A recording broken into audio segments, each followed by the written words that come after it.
इस ऑनलाइन सभा में आप सबों का हम स्वागत करते हैं। इस सभा में जितने भी हमारे मसीही भाई बहन उपस्थित हैं, आप सभी को हार्दिक दिल से फिर से हम स्वागत करते हैं। इससे पहले कि हम शुरू करें, हम पवित्र शास्त्र से पढ़ते हैं भजन संहिता 105 1 से 3। यहोवा का धन्यवाद करो, उससे प्रार्थना करो, देश देश के लोगों में उसके कामों का प्रचार करो। उसके लिए गीत गाओ, उसके लिए भजन गाओ, उसके सब आश्चर्य कर्मों पर ध्यान करो, उसके पवित्र नाम की बड़ाई करो।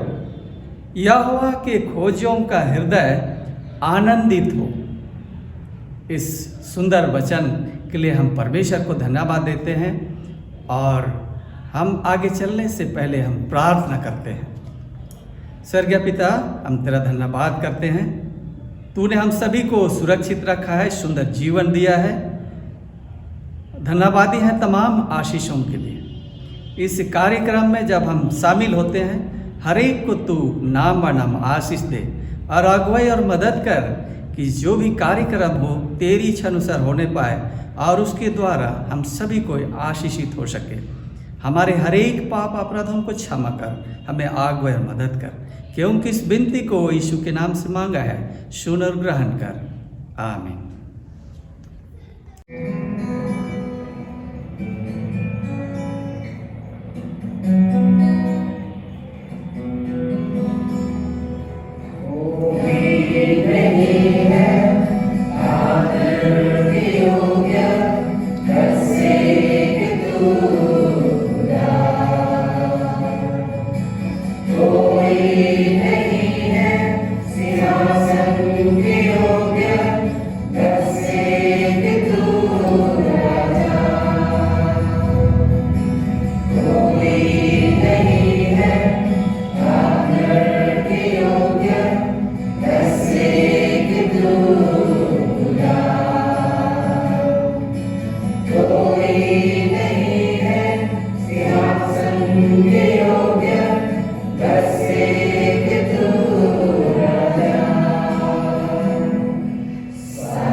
वर्ष 1800 में एक 16 साल की वॉश लड़की अपनी खुद की बाइबल रखने की लालसा रखती थी। वह 10 साल की उम्र से अपने पैसे बचा रही थी और आखिरकार उसके पास इतना था कि खुद की बाइबल खरीद सके। मेरी एक गरीब परिवार से थी और बहुत सी चीजें थी जिस पर वह अपने पैसे खर्च करना चाहती थी, जैसे जूते की एक जोड़ी, लेकिन वे वास्तव में अपनी भाषा में बाइबल चाहती थी। लेकिन समस्या ये थी कि बाइबल लेने के लिए उसे 28 मील दूर जाना था। दूरी और जूते की कमी से अप्रभावित वह यहीं इस घर से निकली और घाटियों के रास्ते से बाला शहर चली गई।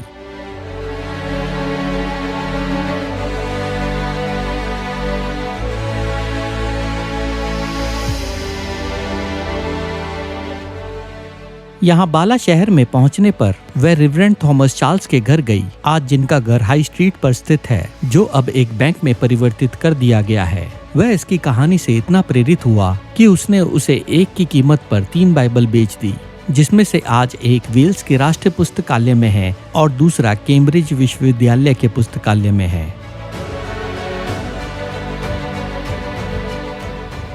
मेरी जोन्स की कहानी ने कई अन्य लोगों को प्रेरित किया।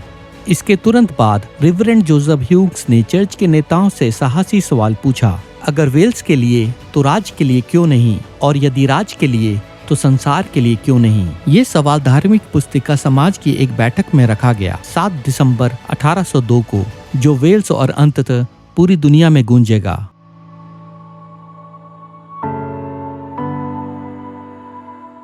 दर्शन से आकर्षित होकर बाइबल आसानी से उपलब्ध होने लगी लोगों की भाषा में। विलियम विलबरफोर्स और क्लैपम संप्रदाय के अन्य सदस्य हरकत में आ गए। उन्होंने अच्छाई को प्रचलित बनाने की इस दृष्टि को अपने अभियान का हिस्सा बनाया, इस उम्मीद से कि लोगों को बाइबल से प्यार हो जाएगा और बाइबल उनके जीवन को प्रेरित करेगी।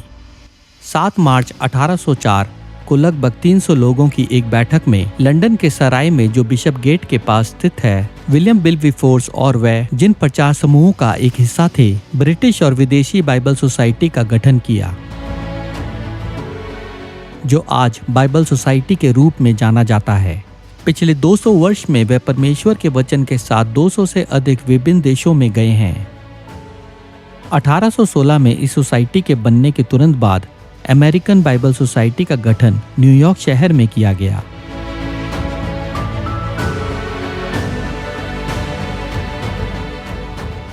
बाद में 19वीं शताब्दी में हडसन टेलर और चीनी अंतर्राष्ट्रीय मिशन से प्रेरित होकर कैम्ब्रिज विश्वविद्यालय के 7 छात्र, जिन्हें बाद में कैम्ब्रिज 7 के नाम से जाना गया, एक आशाजनक आजीविका दिया और मिशन बनाने के लिए चीन चले गए। उनके प्रभाव ने कई अन्य लोगों को प्रेरित किया, जिससे चीन में मिशनरियों की संख्या बढ़कर 1885 में 165 से बढ़कर 15 साल के बाद 800 हो गई, जो प्रोटेस्टेंट मिशनरियों का लगभग 1/3 था।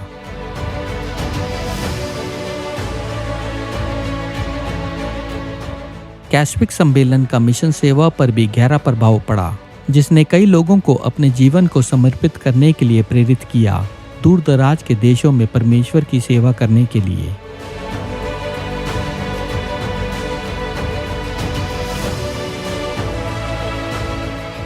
जैसे जैसे अंधकार युग निकट आया और परमेश्वर के वचन का प्रकाश चमकने लगा, डैनियल 12:4 पूरा किया जा रहा था।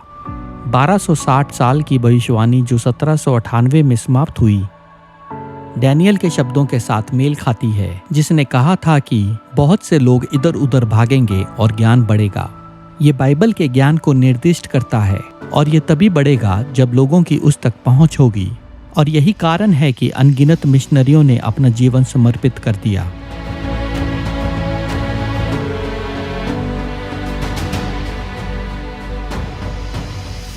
आज मिशन सेवा उतनी अत्याधुनिक नहीं हो सकती जितनी उस समय थी, या बाइबल को नए रूप में लेना, लेकिन दोनों महत्वपूर्ण हैं। महान आयोग आज भी लागू होता है। ऐसे अनगिनत लोग हैं जिन्होंने बाइबल के बारे में कभी नहीं सुना है और जो नहीं जानते हैं कि ईसाई धर्म क्या है। हो सकता है परमेश्वर आपको एक अलग मिशन बनाने के लिए बुला रहे हों, अपने घर को छोड़कर, और परमेश्वर के लिए गवाही दे जहां पर लोगों ने अभी तक उसके बारे में नहीं सुना है। हम मेरी जोन्स की तरह परमेश्वर के वचन को संजो के रखें और जहां भी परमेश्वर हमें बुलाए वहां जाएं।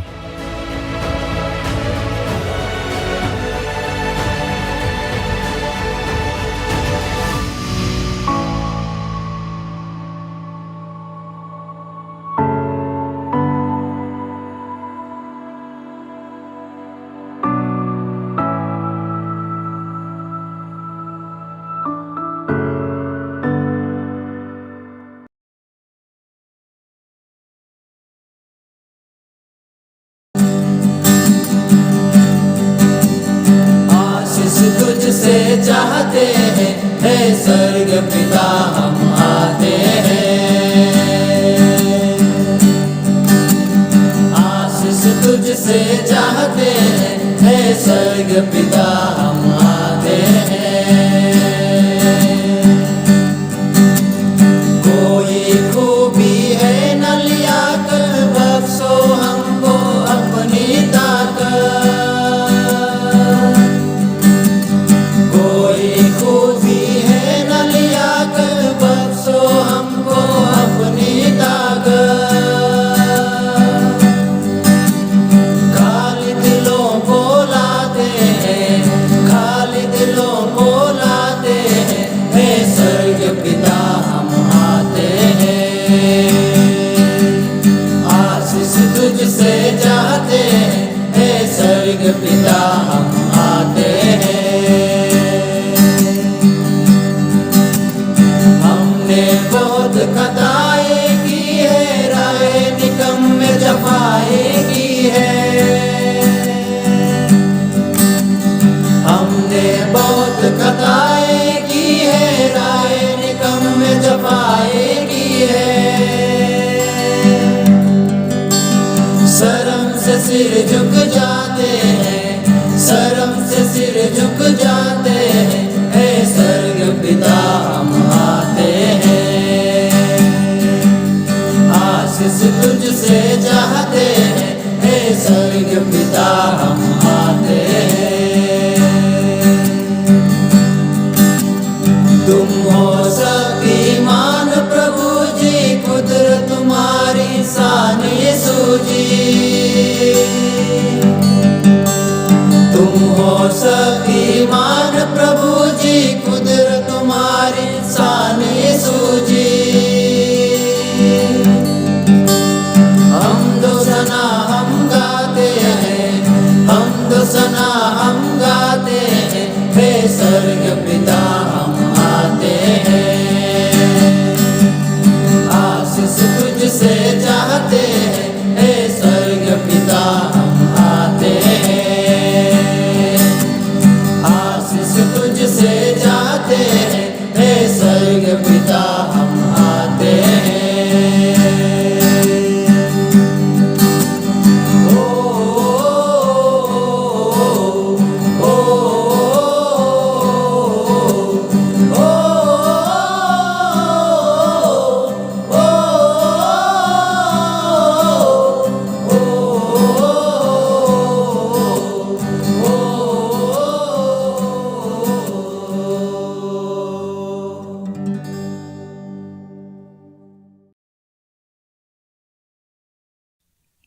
मैं इस ऑनलाइन सभा में फिर से आपका स्वागत करता हूं। मैं धन्यवाद देना चाहता हूं ईश्वर की, जो उन्होंने इस मौका दिया कि मैं आपके सामने आज मैं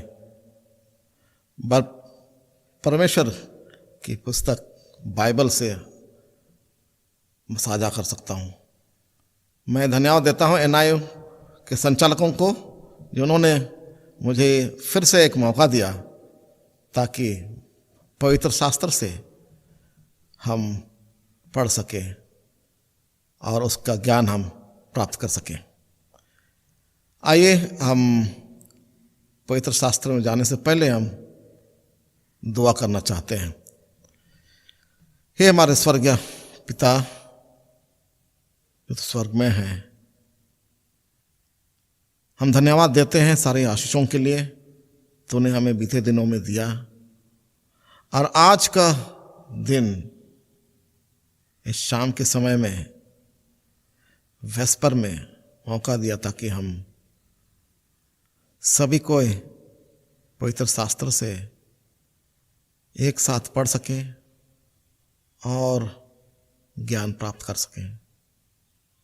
पिता, जितने कोई सुनने वाले हैं उन सबों के साथ हो, उन्हें उनके मनों को तो खोल, ताकि जब हम अध्ययन करेंगे उनको भली भांति समझ सके और एक दूसरों को बता सके। फिर से हम इस समय सबको तेरे हाथों में सौंपते हैं। आज का वेस्पर मीटिंग के साथ हो, इस छोटी विनती मसीह यीशु के नाम से मांगते हैं, सुना ग्रहण कर, आमीन। आज का विषय मैंने चुना है मिट्टी के घड़ों में प्रकाश। मिट्टी के घड़ों में प्रकाश। और पवित्र शास्त्र से मैंने आज का वचन चुना है, वो है न्यायों के किताब, उसका 6 और 7वां अध्याय से। हम शुरुआत करेंगे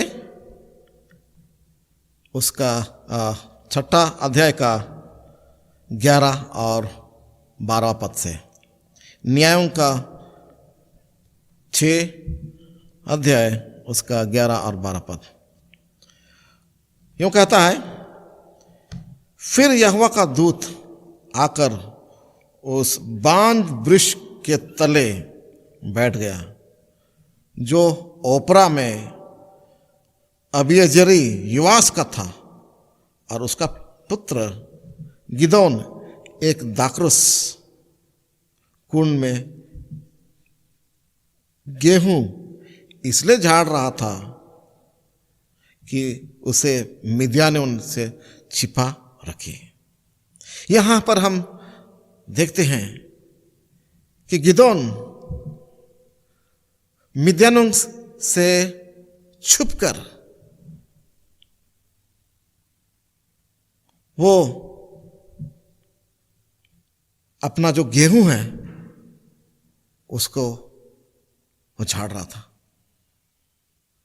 वह छुपा हुआ था, वह डरा हुआ था मिद्यानियों से, कहीं वे आकर उस जगह आकर उसे मारपीट करें और उसका गेहूं को वहां से लेकर चले जाएं या नष्ट कर दें। उस वक्त स्वर्गदूत वहां आता है और उसको कहता है, हे शूरवीर सुरमा, यहोवा तेरे संग है। गिदोन उससे कहा, हे प्रभु, विनती सुन, यदि यहोवा हमारे संग होता तो हम पर यह सब विपत्ति क्यों पड़ी। और जितने आश्चर्य कर्म का वर्णन हमारे पुरखों ने बताया है, कहकर बताया है, क्या यहोवा हमको मिस्र से छुड़ा नहीं लाया? वे कहाँ रहे? अगर हम पिछले समय में जाएंगे मिस्र देश, वहां पर इजरायलियों को कठिनाई का सामना पड़ा,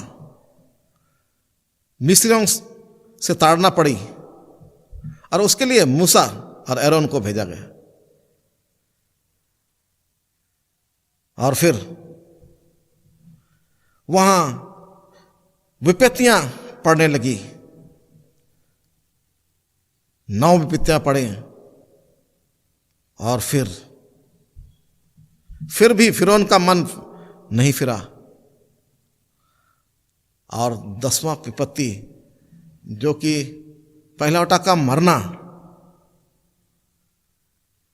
ईश्वर ने कहा था इस समय सभी को, जितने भी इज़राइल हैं उनके घरों में बाहर दरवाजे में मेमना का खून होना चाहिए। और जब रात को वहां से ईश्वर का दूत गुजरेगा, किसी के दरवाजे के पोस्ट पर मेमना का खून नहीं दिखाई देगा, उसका पहलौठा मर जाएगा। उनको नियम कानून दिया था और उनको बताया कि अगर आपके पास मेमना नहीं है तो दूसरों से लेना है, और उस मेमना 1 वर्ष का होना चाहिए, का नर होना चाहिए। और इस तरह का उनको नियम दे रखा था। दूसरों को भी बांटना है, और इस तरह उस दिन जितने भी इज़राइल लोग थे, स्वर्ग का दूत वहाँ से गुजरा और जिनके दरवाजे के पोस्ट पर खून नहीं दिखाई पड़ा, उनका पहलौठा मर गया। और इस तरह वहाँ हाहाकार मच गई मिस्र में। तब जाकर फिरौन का मन पिघला और उनको वहां से आने दिया। यहोवा उनके साथ था। ये सब चीजें गिदोन ने भी सुना था और इसलिए कहता है, क्या यहोवा हमको मिस्र से छुड़ा नहीं लाया? वे कहाँ रहे? अब तो यहोवा ने हमको त्याग किया है और मिद्यान ने उनके हाथ कर दिया है। ये सारी चीजें होने के बाद गिदोन को लगा कि ईश्वर ने उनको छोड़ दिया है, लेकिन प्रभु उसके साथ था। यहोवा ने उस पर दृष्टि करके कहा, अपनी इसी शक्ति पर जा और तू इज़राइलियों को मिद्यानियों के हाथ से छुड़ाएगा। क्या मैंने तुझे नहीं भेजा? उसने कहा, 15 पद में कहता है, हे मेरे प्रभु, विनती सुन, मैं इज़राइल को कैसे छुड़ाऊं? देख, मेरा कुल मनासे में सबसे कंगाल और फिर मैं अपने पिता के घराने में सबसे छोटा हूं। वो बहाना करने लगा। उसको विश्वास नहीं हो रहा था कि उसके हाथों इज़राइल को छुड़ाया जा सकता है, और इसलिए ईश्वर से कहता है कि हम तो बहुत छोटे हैं, हमारे घर में हम तो कंगाल हैं। मगर ईश्वर उसको ढाढ़स देता है और कहता है कि निश्चय मैं तेरे संग रहूंगा, इसलिए तू मिद्यानियों को ऐसा मार लेगा जैसा एक मनुष्य को। फिर गिदोन उसे कहा, यदि तेरा अनुग्रह मुझ पर हो तो मुझको ऐसा चिन्ह दिखा कि तू ही मुझसे बात कर रहा है। वो उसे चिन्ह मानने लगा। हम नहीं जानते कि उसका विश्वास कमजोर हो गया था या क्या, लेकिन उसे एक चिन्ह मानने लगा, टेस्ट करने लगा। और जब वो उसे कहा, गिदोन ने उसे कहा, यदि तेरा अनुग्रह मुझ पर हो तो मुझे इसका कोई चिन्ह दिखा कि तू ही मुझसे बात कर रहा है, और जब तक मैं तेरे पास फिर आकर अपनी भेंट निकालकर तेरे सामने ना रखूं, तब तक यू यहां पर ही रुकना। मैं तेरे लौटने का तक का ठहरा रहूंगा, ईश्वर कहता है।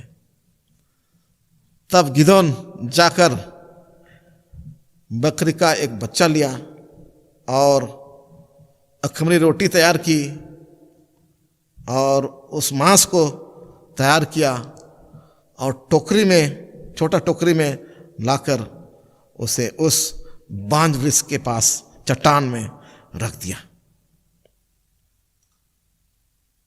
तब यहोवा के दूत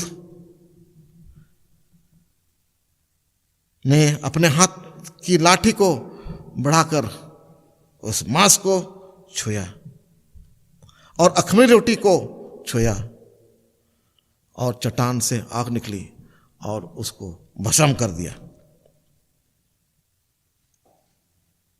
तब गिदोन ने जान लिया कि वह यहोवा का दूत था और कहने लगा, हाय प्रभु यहोवा, मैंने तो यहोवा के दूत को साक्षात देखा है। और उसे विनती करने लगा। वो डर गया। यहोवा ने उससे कहा, तुझे शांति मिले, मत डर, तू ना मरेगा। फिर भी उसका विश्वास में कमजोर पड़ गया। वो और भी चिन्ह मांगने लगा। हम जानते हैं वो मांगता रहा।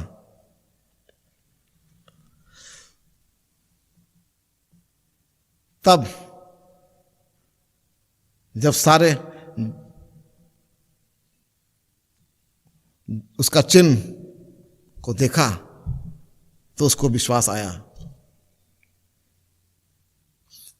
तब 7वां अध्याय, न्यायों के 7वें अध्याय कहता है, तब गिदोन जो यरुब्बाबेल में कहलाता है और सब लोग उसके संग थे, सवेरे उठे और हेरोद नामक सोते के पास अपने डेरे खड़े किए और मिद्यानियों की छावनी उनके उत्तरी मोरे नामक पहाड़ी के पास तराई में पड़ी थी। तब यहोवा ने गिदोन से कहा, जो लोग तेरे संग हैं वे इतने हैं कि मैं मिद्यानियों को हाथ नहीं कर सकता। आपके पास जो सैनिक हैं, जो लोग हैं, लड़ने के लिए लोग हैं, वो बहुत सारे हैं, वो ढेर सारे हैं। इससे हम नहीं लड़ सकते हैं। इसको कम किया जाएगा। इसलिए तू जाकर उन्हें प्रचार कर कि जो डर रहे हैं, 3 पद में कहता है, इसलिए तू जाकर लोगों में यह प्रचार करके सुना दे, जो कोई डर के मारे थरथराते हो वह गिलाद पहाड़ से लौटकर चले जाएं। तब कहता है 22,000 लोग लौट गए और केवल 10,000 ही रह गए। फिर यहोवा ने गिदोन से भी कहा कि अब भी लोग अधिक हैं। गिदोन को आश्चर्यचकित होने लगा कि मिद्यानी इतना ढेर सारे हैं, इतने लोग हैं, उनमें से हमारे जो थे 30,000 में से 22,000 भी चले गए, अब 10,000 रह गए। इससे मैं कैसे लड़ूं? और यह कहता है अब भी लोग अधिक हैं, उन्हें सोते के पास नीचे ले चल, वहां मैं तेरे लिए परखूंगा और मैं बताऊंगा कि कितने लोग लड़ने के लिए चाहिए। गिदोन ने ईश्वर की बात माना और उन्हें सोते के पास ले गए। जो 10,000 थे उनको सोते के पास ले गए और उनसे कहा कि अब लड़ने के लिए तैयार हो जाओ, लड़ने के पहले पानी पी लो। और तब जब सारे सैनिक 10,000 सैनिक वहां पीने लगे, तब वह उनको सोते के पास नीचे ले गया। वहां यहोवा ने गिदोन से कहा, जिस कुत्ते के समान जीभ से पानी चपड़ चपड़ करके पिए उनको अलग रख, और वैसा ही उन्हें भी जो घुटने टेक कर पिए। जिन्होंने मुंह में हाथ लगाकर चपड़ चपड़ पिया,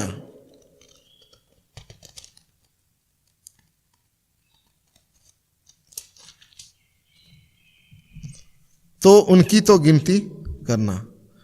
और जब वह गिनती किया, उनमें से केवल 300 ही थे। तब यहोवा ने गिदोन से कहा, इन 300 चपड़ चपड़ करके पीने वालों के द्वारा मैं तुमको छुड़ाऊंगा और सारे इज़राइलियों को छुड़ाऊंगा। गिदोन को आश्चर्यचकित हुआ होगा, क्योंकि 300 लोगों से इतने सारे मिद्यानियों से लड़ना कैसे लड़ा जाए। परंतु मगर परमेश्वर ने उनको विश्वास दिलाया। तब 8वां पद का, तब उन 300 लोगों ने अपने साथ भोजन सामग्री ली, अपने अपने नारसिंगे लिए और उसने इज़राइल के अन्य सब पुरुषों को अपने अपने डेरे की ओर भेज दिया। और 300 लोग उनके पास, उन्हें कहा कि एक घड़ा होना चाहिए आपके पास, घड़ा के भीतर में मशाल और एक तुरही होना चाहिए, नरसिंह। उन 300 लोगों को उन्हें अलग अलग कर दिया, 100 के टुकड़ों में रखा और उनसे कहा कि जब मैं आपको इशारा दूंगा उस समय आप इसको घड़े को फोड़ना और तुरही बजाना। फिर वहां 3 एक अलग अलग दिशा में चले गए और गिदोन की बात उन्होंने सुना। और जब रात के अंधेरे में गिदोन ने अपना नारसिंग उठाया, तुरही फूकी, घड़ा उसने फोड़ा, मशाल को ऊपर उठाया। इस तरह मिदिया ने उन्हें देखा कि एक तरफ तुरही फूकी गई और थोड़ी देर के बाद दूसरी ओर वहां भी मशाल जलने लगे और तुरही फूकने लगी, और तीसरी ओर भी मशाल जले और तुरही फूकी गई। उन लोग मिदियान ने घबरा गए क्योंकि तीनों ओर से उनको घेर रखा था। और इस तरह वो डर गए कि कहीं इस्राएलियों ने उन पर अटैक किया और उन्हें मार डाले। वहां पर ईश्वर ने ऐसा किया, परमेश्वर ने ऐसा किया कि वहां आपस में कंफ्यूजन पैदा हुआ और आपस में लड़ने लगे, अपने आपस में मारने लगे।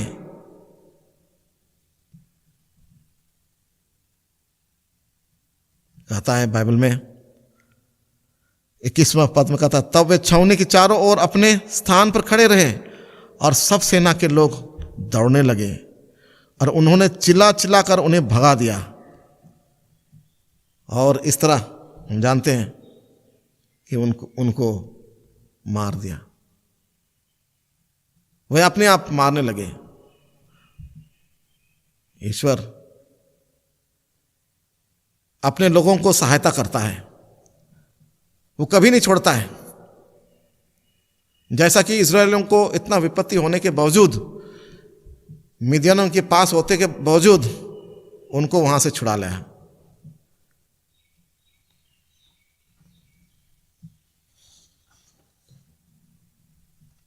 परमेश्वर ने एक कमजोर आदमी को चुना, गरीब आदमी को चुना।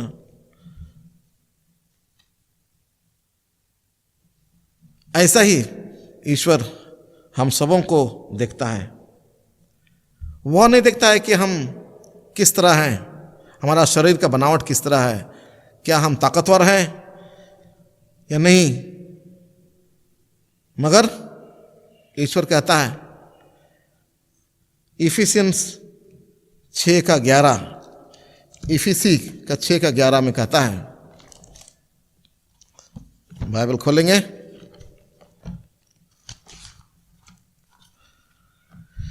और पढ़ेंगे। कहता है, परमेश्वर के सारे हथियार बांध लो कि तुम शैतान की युक्तियों के सामने खड़े रह सको। कहता है कि हमको उसकी शक्ति का अभ्यास लेना है, उसका हथियार को बांध देना है, ताकि हम शैतान जो हमारा एनिमी है उसको हम लड़ सके।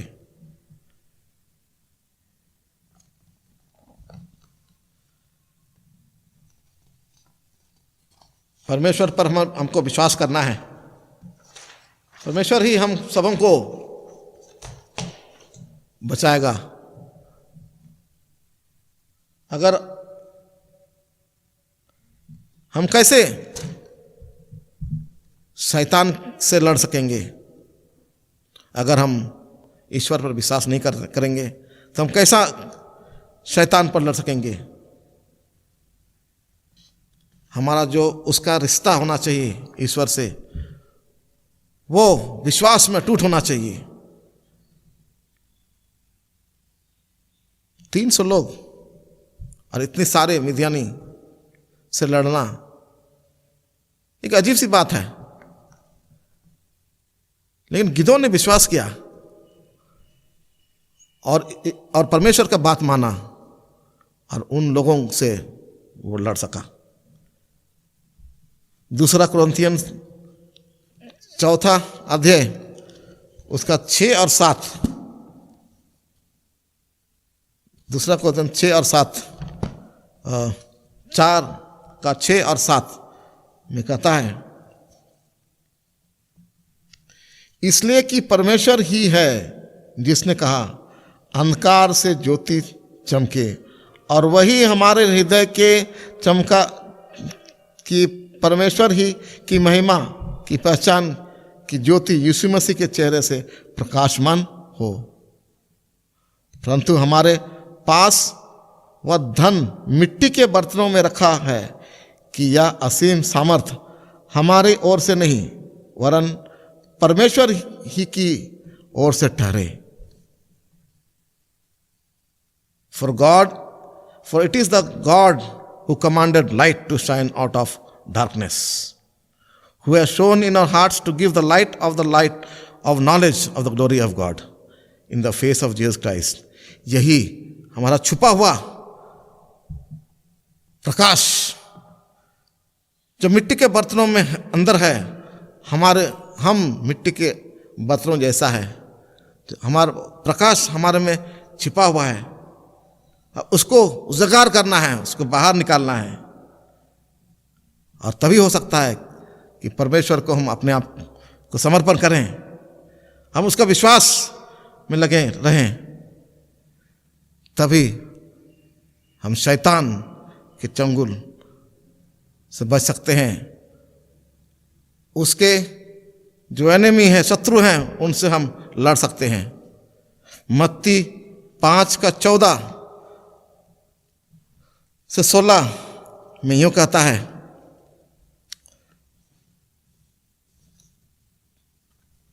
तुम जगत की ज्योति हो, जो नगर पहाड़ पर बसा हुआ है वह छिप नहीं सकता, और लोग दिया जलाकर पैमाने के नीचे नहीं परंतु दीवार पर रखते हैं, तब उसे घर के सब लोगों को प्रकाश पहुंचाता है। उसी प्रकार तुम्हारा उजियाला मनुष्य के सामने चमके कि वह तुम्हारे भले कामों को देखकर तुम्हारे पिता की जो स्वर्ग में है बड़ाई करें। कितना सुंदर वचन यह बताता है। इसलिए मैं आप सबों को बताना चाहता हूं, आपके पास जो ज्योति है उसको छिपा कर ना रखें, उसको प्रकाश होने दें। जो बर्तन हमारे मिट्टी के बर्तन हैं उनको तोड़ें, ताकि दूसरे देखें और दूसरे देखकर जान लें कि ईश्वर हम में बसता है। आज का संदेश में आप सबों को लाभ हुआ होगा। आप सबों को ईश्वर आशीष दे। चलिए हम प्रार्थना करते हैं। ये हमारे स्वर्ग के बाप, हम तो धन्यवाद देते हैं इस मौके के लिए तूने हमें दिया है। पिता, हम शास्त्र से, पवित्र शास्त्र से अध्ययन कर सके और हम जान सके कि तू ही हमारा प्रकाश देने वाला है। हमारे मन को तो खोल, हमारे जो प्रकाश अंदर में है उसको तो हमें मदद कर, ताकि हम उसको बाहर निकाल सकें और उस प्रकाश के जरिए हम दूसरों को बता सके कि तेरा आना बहुत जल्द है, हम तैयार पाए जाने सके। हम सबों के साथ हो। इस छोटी विनती मसीह यीशु के नाम से मांगते हैं, सुना ग्रहण कर। आमीन।